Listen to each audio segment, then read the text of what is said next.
तर याच बेकायदेशीर वसुलीच्या मुद्द्यावरनं काल सभागृहामध्ये अनिल परब आक्रमक झाले होते आणि त्यावर उपमुख्यमंत्री एकनाथ शिंदे यांनी उत्तर देखील दिलेलं होतं। काय नेमकं घडलं होतं त्यावेळेला पाहूया। कळसकर नावाचा एक आरटीओ मध्ये अधिकारी होता, ज्याच्या बाबतीमध्ये मी मागच्या अधिवेशनामध्ये त्याने जवळजवळ 310 लोकांकडे असिस्टंट इन्स्पेक्टर टू इन्स्पेक्टरच्या प्रमोशनसाठी 50-50, 60-60 लाख रुपये मागितले। आपण नाही आपण केली ऑनलाईन। मी सांगितलं, आपण सांगितलं होतं की त्याची काय कुंडली असेल ती आपण बांधून टाकू। मागच्या वेळेस आपलं हे उत्तर आहे आणि म्हणून आपल्याकडे ते पाठवलं, त्याला प्रमोशन देऊन टाकलं। खरमाटेचं म्हणा, खरमाटे रिटायर झाला, हा दुसरा, हा त्याच लेवलचा माणूस असेल असं, पण तो केला नाही ना। मी तेच तर माझी अपेक्षा आहे, जसं खरमाटेच्या माटी तुम्ही EOW लावलं, त्याला त्यावेळेला ईडी वाल्यांनी नेलं, त्याची सगळी चौकशी केली, त्यात तोच नाही ह्याला पण लावा ना। अशा पद्धतीचा अधिकारी असेल आणि त्याचं प्रमोशन झालं असेल तर मी तुम्हाला सांगतो त्याचा पूर्ण बंदोबस्त करू। तर आपण ऐकलं, विधान परिषदेत काल याच मुद्द्यावरनं ठाकरे सेनेचे आमदार अनिल परब यांनी हा मुद्दा उपस्थित केलेला होता। त्यावर उपमुख्यमंत्री एकनाथ शिंदे यांनी उत्तर देखील दिलेलं होतं। मात्र काँग्रेस नेते विजय वडेट्टीवार यांनी जो अत्यंत गंभीर स्वरूपाचा आरोप केलेला आहे, बदली आणि वसुलीचं रॅकेट आरटीओ मध्ये सुरू आहे, एक चांडाळ चौकडी आहे जी ही सगळी वसुली करतीये आणि हे बदली आणि वसुलीचं मोठं रॅकेट उद्ध्वस्त करण्याची गरज असल्याचं विजय वडेट्टीवार यांनी म्हटलेलं आहे। आज सकाळच्या पत्रकार परिषदेमध्ये वडेट्टीवारांनी काही अधिकाऱ्यांची नावं सुद्धा घेतलेली आहेत। खरमाटे, खैरनार, भुयार, पोटदुखे ही काही नावं अधिकाऱ्यांची त्यांनी घेतली आणि विदर्भातले जे अधिकारी आहेत त्यांना जाणीवपूर्वक त्रास दिला जात असल्याचा आरोप देखील विजय वडेट्टीवार यांनी केलेला आहे।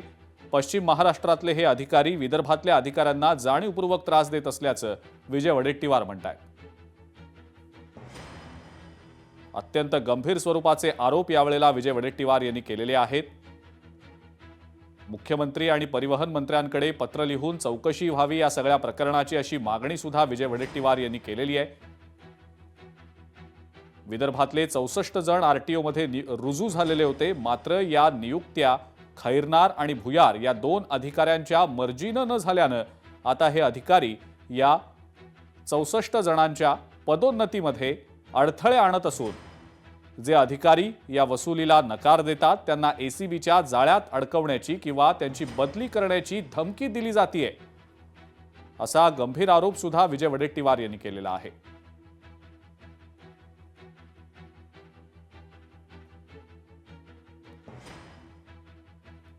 आणि याच संदर्भात बोलण्यासाठी स्वतः काँग्रेसचे नेते विजय वडेट्टीवार आपल्या सोबत आहेत सध्या फोन लाईनवरनं। वडेट्टीवार साहेब, आपलं खूप खूप स्वागत लोकशाही मराठीमध्ये।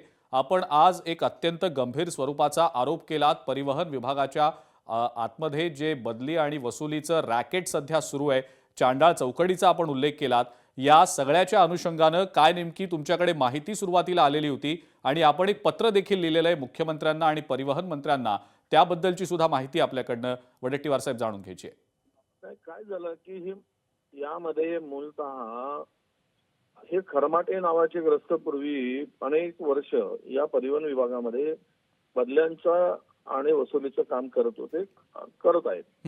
हे काही कुठले अधिकारी नाही किंवा कुठल्या पदावर गव्हर्नमेंटच्या कार्यरत नाही, पण यांना अनेक वर्षापासूनची ही काम करण्यासाठी तो माणूस पुढे आलेला होता। अलीकडे 2 ठिकाणी अशा घटना झाल्या की एक तर देवरी नाक्यावर झाली, त्या खासदारांच्या अंगावर लोक धावून गेले, ती अवैध वसुली सुरू होती। आणि राजुरामध्ये चंद्रपूर जिल्ह्यामध्ये गडचांदूरच्या जवळ एक पोलिसांचा नाका आहे, त्यामध्ये सीमेवर तेलंगणाच्या, तिथे सुद्धा अवैध वसुली सुरू होती।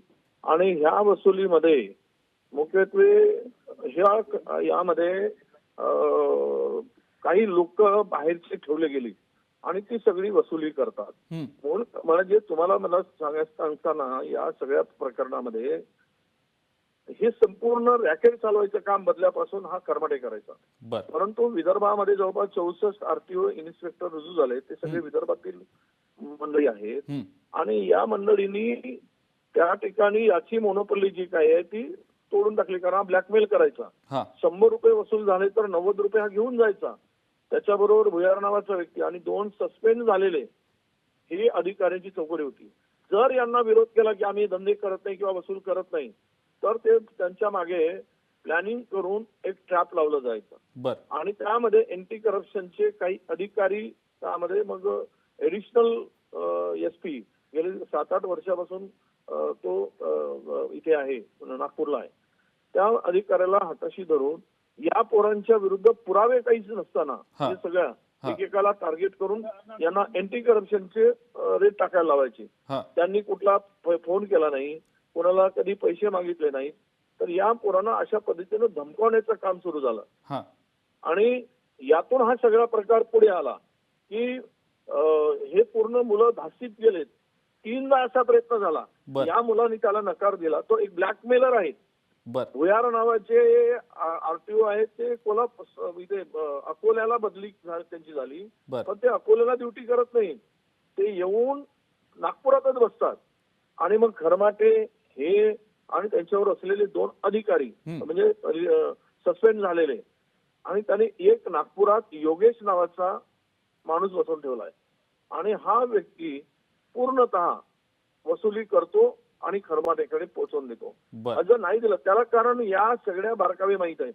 या खरमाटेनी जवळपास 8,000 ट्रक ज्या ओव्हरलोड चालतात त्यांच्याकडून हा पैसे गोळा करतो आणि त्यांनी या सगळ्यामध्ये या अधिकाऱ्यावर दबाव टाकून ते करायला लावतो, भाग पाडतो. हां आणि नाही तर त्यांना उद्ध्वस्त करण्याची धमकी देतो, त्यांना बघून घेण्याची धमकी देतो आणि काही अधिकाऱ्यांना हाताशी पकडून या मुलांवर दबाव आणतो आणि त्यांना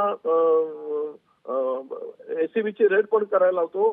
काल परवा पोटदुखे नावाचा आमच्या विदर्भातला पोरगा होता, हे सगळं त्यांनी पूर्णतः याची लिडरशिप घेतली. म्हणजे तो हे सगळ्यांना विरोध करत होता आणि यांनी युनिटी तयार केली. तर त्याच्यावरच चुकीची रेड, जिथे कुठलाच धागा नाही, कुठेच त्या ट्रक चालक, जो ट्रक चालक पैसे मागितला पोटदुखीने असं सांगतो, हा. त्याची गाडी मागच्या 6 महिन्यात त्या रोडवर चाललीच नाही. बर आणि अशा याच्यामध्ये बनवाबनवी करून चुकीचा FIR पोलीस यांना घेऊन अँटी करप्शनच्या अधिकारी केला जात होता.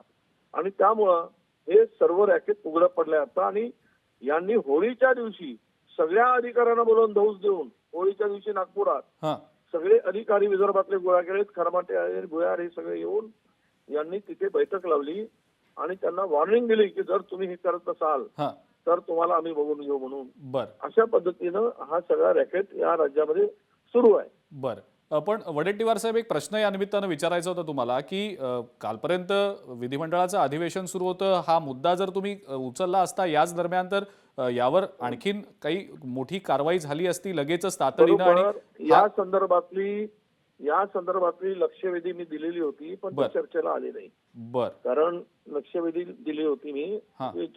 पण लक्षवेधी चर्चेला आली नाही कार्यक्रमात, त्यामुळेच राहून गेली. म्हणून काल मग आज मी सकाळी प्रेस पुढे हा मुद्दा मांडला. बर वडेट्टीवार साहेब, आणखीन एक महत्वाचा मुद्दा की एकीकडे तुम्ही म्हणालात की खरमाटे या सगळ्या पूर्ण रॅकेटचा सूत्रधार आहे, वसुलीसाठी समांतर यंत्रणा या खरमाटेनं उभी केलेली आहे, तो निवृत्त आहे सध्या, आणि 2 अधिकारी जे सस्पेंडेड आहेत ते सुद्धा या सगळ्या रॅकेटमध्ये सहभागी आहेत. आणखी काही अधिकारी असतील, कदाचित चौकशी जर झाली तर कदाचित ते समोर येईल. पण वडेट्टीवार साहेब, मला प्रश्न हा विचारायचा आहे की इतकं मोठं रॅकेट किंवा अशी इतकी मोठी समांतर यंत्रणा उभी करण्या इतपत यांना इतका म्हणजे यांच्यात इतकं धाडस आलं कुठून? यांना कोणाचं पाठबळ आहे, कोणाचा आशीर्वाद आहे या सगळ्या अधिकाऱ्यांवर, जेणेकरून इतकी वर्ष हे रॅकेट सर्रासपणे हे अधिकारी सुरूच ठेवतायत, बदल्याचं आणि हे सगळं वसुलीचं, आणि सर्रासपणे हे सगळं सुरू आहे तुम्ही जसं म्हणताय तसं. तर मग याच्या मागे नेमकं कोण आहे?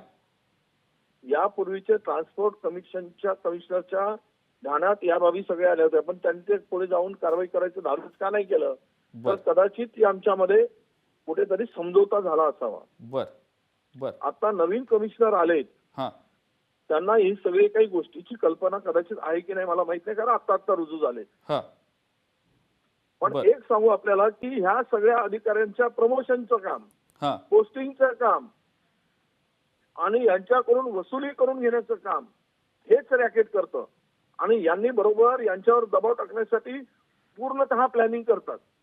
म्हणजे समांतर वसुली हा. करून जर एखाद्या इन्स्पेक्टरनी सांगितलं की मी हे धंदे करणार नाही, हा तर त्याला ब्लॅकमेल करून त्याला अडचणीत कसं आणता येईल अशा पद्धतीचं प्लॅनिंग करतात. कारण यातले आरटीओ अडचणीत यायला त्यातले जे अधिकारी आहेत हा. ते त्याला खरमाटेला मिळालेले आहेत. बरं. त्यामुळे त्यातले बारकावे सगळे त्यांना माहित आहेत, कायदे माहित आहेत, कोणत्या गोष्टीने अडचणीत आणता येतील.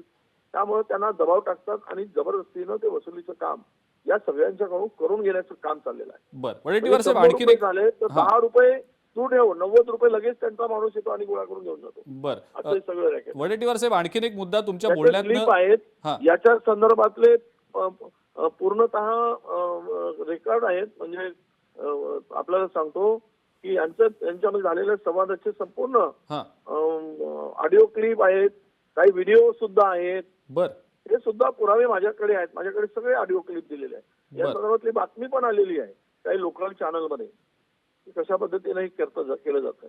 बर वडेट्टीवार साहेब तुम्ही मगाशी बोलताना म्हणजे पत्रकार परिषदेत बोलताना म्हणाला होता सकाळी की हा एकंदरीत कुठेतरी प्रादेशिक वाद सुद्धा दिसतोय. म्हणजे विदर्भातल्या अधिकाऱ्यांना पश्चिम महाराष्ट्रातले हे अधिकारी त्रास देत आहेत की काय असा एकंदरीत सूर तुम्हाला दिसला. पण अशा पद्धतीनं एखाद्या प्रदेशातल्या अधिकाऱ्यांना किंवा कर्मचाऱ्यांना त्रास देणं कितपत योग्य आहे आणि बदली आणि वसुली जर कोणी करायला तयार नसेल तर तुम्ही जसं म्हणताय तसं दबाव आणला जातो सातत्यानं आणि त्यांना अशा परिस्थितीमध्ये ढकललं जातं की त्यांच्या समोर काही पर्याय उरणार नाही. मग याला नेमका म्हणजे उपाय काय याच्यामध्ये? कारवाई तर व्हायलाच हवी या अधिकाऱ्यांवर, काही याबद्दल दुमत नाही, पण मग पुरावे आहेत तुमच्याकडे, तुम्ही यंत्रणांकडे जाणार का आणि त्या अनुषंगानं पुढची काही कारवाई होईल त्या अनुषंगानं प्रयत्न करणार का? पुरावे घेऊन मंत्र्यांनाही त्यांच्या लक्षात आणून देणार आहे. मी मुख्यमंत्र्यांना पण पत्र लिहून सगळे पुरावे पाठवणार आहे. हे तर मी करणारच आहे. आणि राहिला विषय की प्रादेशिक वाद तर आहे, कारण या सगळ्यामध्ये तो खरमाडे म्हणेल तसंच तिकडे चालत होतं.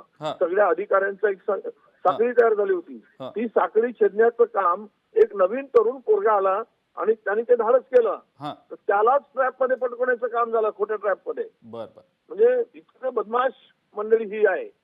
बर आणि मग वडेट्टीवार साहेब आता विदर्भातल्या या 64 अधिकाऱ्यांना असा त्रास जर दिला जात असेल तर मग तुम्ही तर आवाज उचललाय, पण तुमच्या व्यतिरिक्त विदर्भातले जे इतर महत्त्वाचे मोठे नेते आहेत, अनेक नेते तर सत्तेत आहेत, मंत्रिपदावर देखील आहेत, तुम्ही त्यांना आवाहन करणार का या महत्त्वाच्या मुद्द्यावर रस्त्यावर उतरण्याच्या अनुषंगानं किंवा स्वतः मुख्यमंत्र्यांकडे तुम्ही पत्र तर लिहिलंय, मुख्यमंत्र्यांची तुम्ही भेट घेऊन मुख्यमंत्र्यांना आवाहन करणार का की या प्रकरणावर तातडीनं काहीतरी कारवाई करा?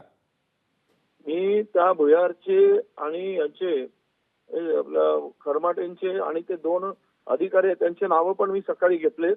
आता ते नावं पण मी सांगू शकतो तुम्हाला. एक खैरनार आहे आणि दुसरे मला वाटतं की काही ते नाव त्याच्यात आहेत,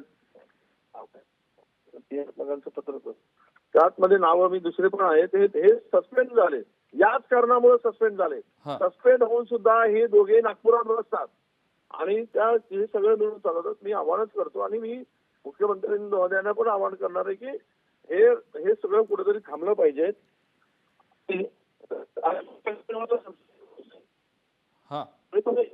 आणि हे चौकशी बसून प्लॅनिंग करतात आणि त्या अधिकाऱ्यांना व्यतीत करतात. मी सगळ्या विदर्भीय नेत्यांना पण आवाहन करतोच मी की आपण यामध्ये जर कोणी प्रादेशिक वाद वाढवून त्या अधिकाऱ्यांचं पदोन्नतीच होऊ नये आणि याची पदोन्नती झाल्यानंतर तू कसं काय केलंस हे तर काम आमचं होतं असे खरणार सांगतात. हो आता हा मुद्दा तर वडेट्टीवार साहेब तुम्ही मांडलाय आणि अत्यंत पोटतिडकीनं तुम्ही याबद्दल बोलताय. काल अनिल परब यांनी सुद्धा हा मुद्दा विधान परिषदेत उपस्थित केला होता, ज्यावर उपमुख्यमंत्री एकनाथ शिंदे यांनी उत्तर देखील दिलेलं होतं. आपण आता मुख्यमंत्र्यांना आणि परिवहन मंत्र्यांना पत्र लिहिलेलं आहे. आपण पाठवलेल्या पत्रानंतर आता काही तातडीनं या संदर्भातली कारवाई होते का आणि हे जे परिवहन विभागातलं जे रॅकेट आहे, समांतर यंत्रणा जी उभी केली गेलेली आहे ती यंत्रणा आता उद्ध्वस्त केली जाते का, हे रॅकेट नेस्तनाबूत केलं जातं का, हेच पाहणं महत्त्वाचं ठरेल. वडेट्टीवार साहेब खूप खूप धन्यवाद. आपण लोकशाही मराठीशी बोललात आणि इतकी सविस्तर प्रतिक्रिया दिलीत त्याबद्दल.